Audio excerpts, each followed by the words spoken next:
మీరు చూస్తున్నారు Telangana Samachar. BRS party division కార్యాలయాన్ని ప్రారంభించిన ఎమ్మెల్యే గంగుల కమలాకర్ కరీంనగర్ నగరంలోని హుస్సేనీపురాలోని 32వ డివిజన్లో బీఆర్ఎస్ పార్టీ నాయకులు మాజీ సుడా డైరెక్టర్ షేక్ యూసుఫ్ డివిజన్ కార్యాలయాన్ని నేడు నగర బీఆర్ఎస్ అధ్యక్షులు చల్ల హరిశంకర్తో కలిసి డివిజన్ కార్యాలయాన్ని ప్రారంభించిన మాజీ మంత్రి కరీంనగర్ ఎమ్మెల్యే గంగుల కమలాకర్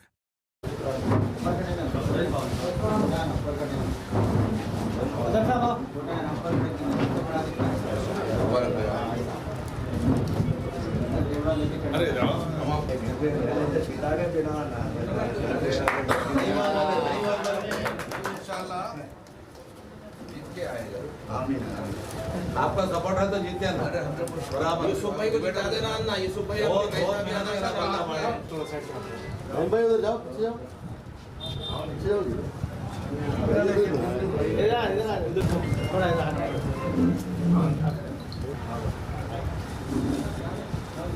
ये माशाल्लाह माशाल्लाह।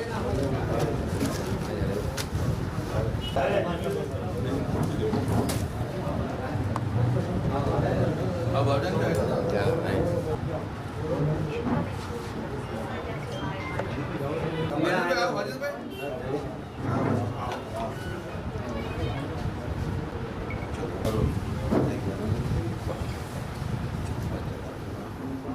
ये करीमनगर शहर में डिवीज़न नंबर 32 में हमारा यूसुफ भाई का ऑफिस, ये वार्ड ऑफिस को आज ओपनिंग कर रहा है इंशाल्लाह।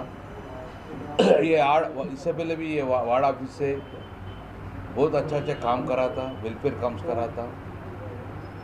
ये वार्ड ऑफिस में not only political issues, public जो चाहते हैं उसको फुलफिल करने के लिए भी हमारे यूसुफ पे बहुत मेहनत करा था।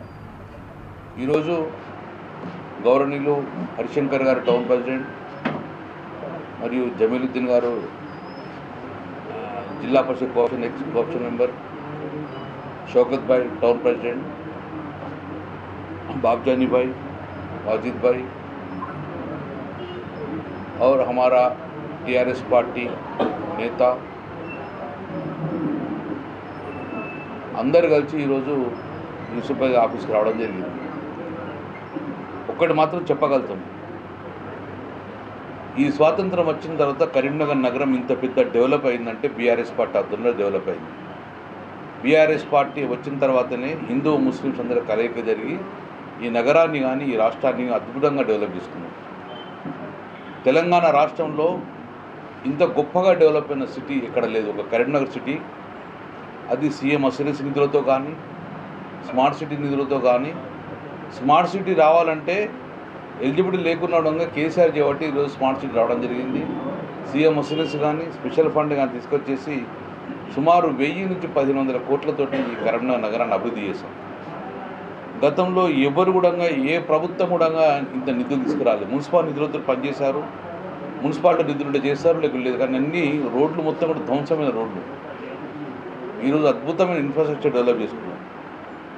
2 సంవత్సరాల ప్రభుత్వం మారింది, కాంగ్రెస్ ప్రభుత్వం వచ్చింది, సెంట్రల్లో బీజేపీ ప్రభుత్వం ఉంది. ఇక్కడ సెంట్రల్ ప్రభుత్వం కానీ స్టేట్ ప్రభుత్వం కానీ ఇంతవరకు ఒక్క రూపాయి తీసుకొచ్చి డెవలప్ చేసే పరిస్థితి లేదు.